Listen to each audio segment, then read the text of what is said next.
good day everyone, Minimes na Sultanero. So meron ho tayong ni-offer na property dito. Dito po sa may Tropical Green. Dito po sa Tagaytay. City of Tagaytay. Ano? Gandaan po nito. Malamig yung area. Secure. Kasi medyo mahigpit po talaga yung guardia ho dito. Dito sa property na to. Ayan, medyo malalaki ho yung cut to nung lote. Siyempre, napaka-exclusive subdivision po. Ayan. So, malamig ho. Ayan, meron ho tayong over dito na property na 280 square meter. Ito po. Ayan, dito po sa area na to. Ayan, along the road. Na po. Pero nasa loob po ng subdivision po ito. Ano? Ayan. Ayan. So, napakalamig po ng ambience dito. No, kahit ito medyo mainit. Ayan.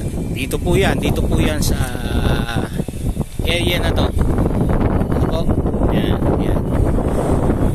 So yan, open pa po at konti pa po ang house. Yan.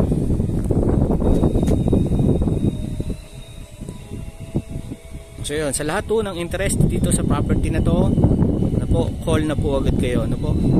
Ayan, lot only. Ano po?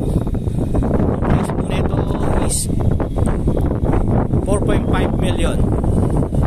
Ayan. Nakita nyo, napakalamig po. Klima dito.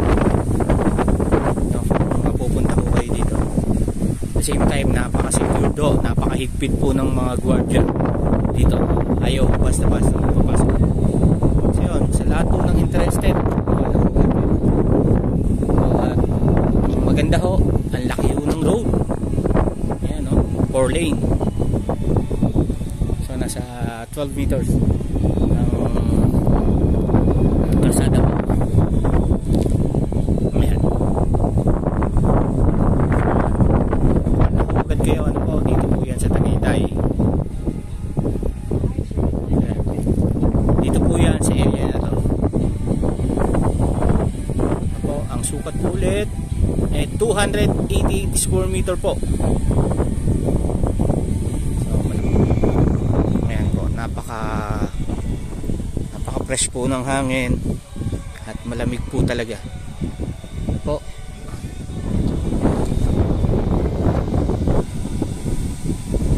Same time po ulit, mataas po mataas po.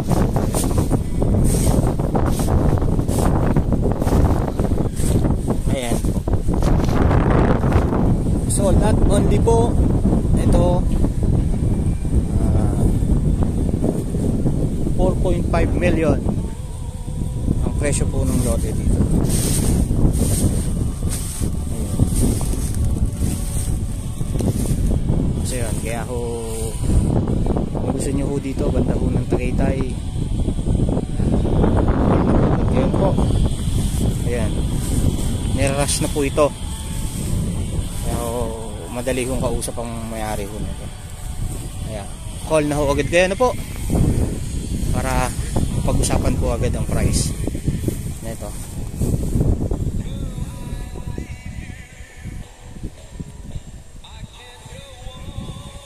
So yan, thank you so much po and God bless po. My name is Nestor Linero. Watch my video and subscribe po, no? Huwag niyo pong kakalimutan mag-subscribe para lagi po kayong update sa ating mga binablog na bagong lot for sale, farm for sale, house for sale. Ayan po. Ayan, thank you so much po and God bless po ulit. Thank you.